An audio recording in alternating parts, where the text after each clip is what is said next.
You don't need a new year to change your life. Happy New Year, Happy New Year. You don't need a new year to change your life. People wait for special moments to transform. Monday, maybe your next month, maybe the new year.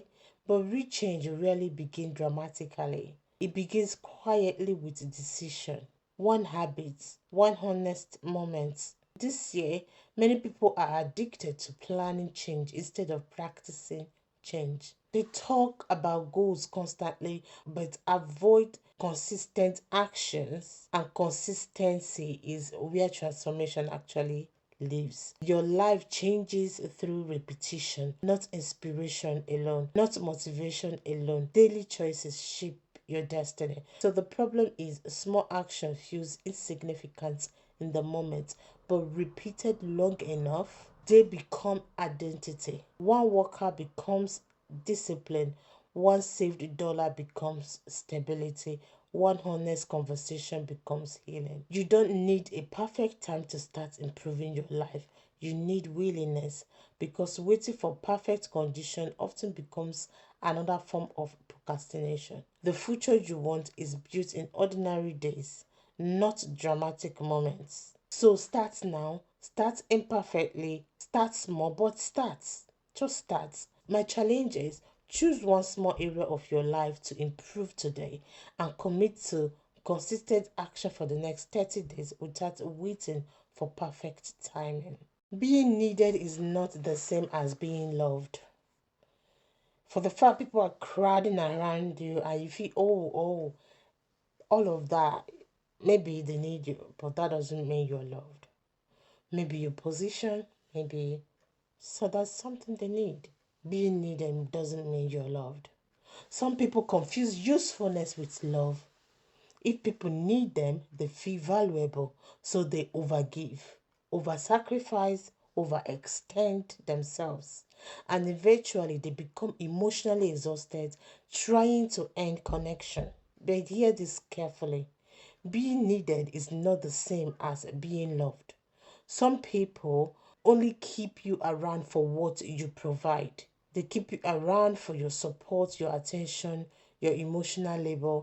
And the moment you stop giving endlessly, the relationship changes. Real love does not only appear when you are useful.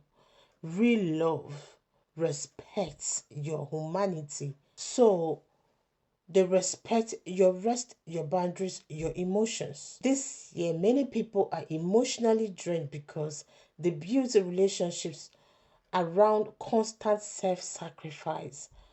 But you see, healthy relationships are reciprocal. When you're giving, just giving, and they don't reciprocate it, it's not healthy. You should not have to destroy yourself to keep connections alive. If someone only values you when you are endlessly available, that relationship may be dependent, not healthy.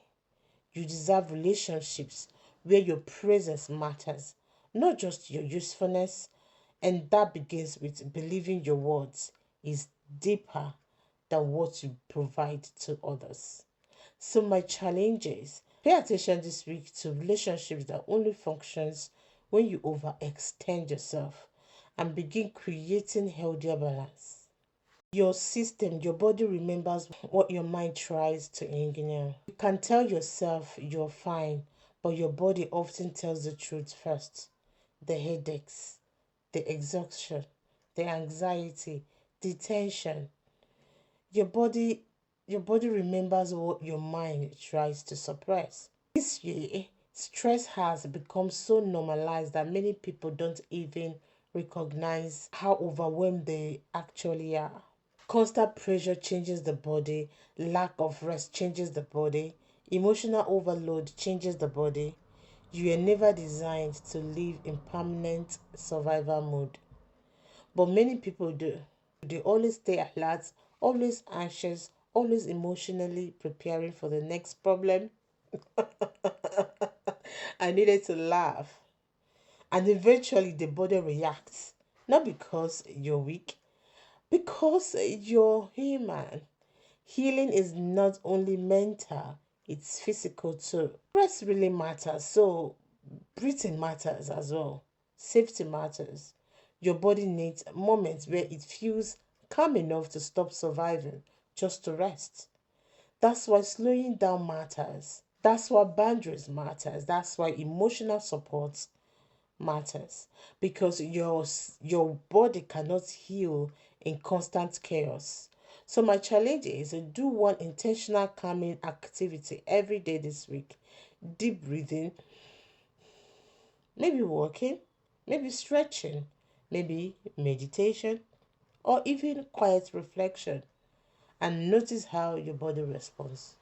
Your childhood may explain you, but it cannot excuse everything forever. Your childhood matters, your environment matters, your experience matters. The things that you went through shape you deeply. They all matters. But healing requires an uncomfortable truth, which is pain may explain your behavior, but eventually growth requires responsibility too. Conversations around trauma are currently increasing, which is important, but sometimes people stop at explanation instead of transformation. Being hurt is not your fault, but healing becomes your responsibility over time. Otherwise, unhealed pain keeps spreading into relationships, into communication, into self destruction, into many people repeating cycles they swore they would never ever continue. I'm just seeing some bird come into my garden. It's so cute. Anyway, back to our conversation. This is because healing is hard work. It requires self awareness, it requires reflection, it also requires accountability. And accountability is uncomfortable because it forces honesty. You have to ask, how do I treat people when I'm triggered? How do I respond to stress? What patterns am I repeating? Because growth begins when excuses end. Not shame, not self hatred, but responsibility. This is because responsibility gives you power.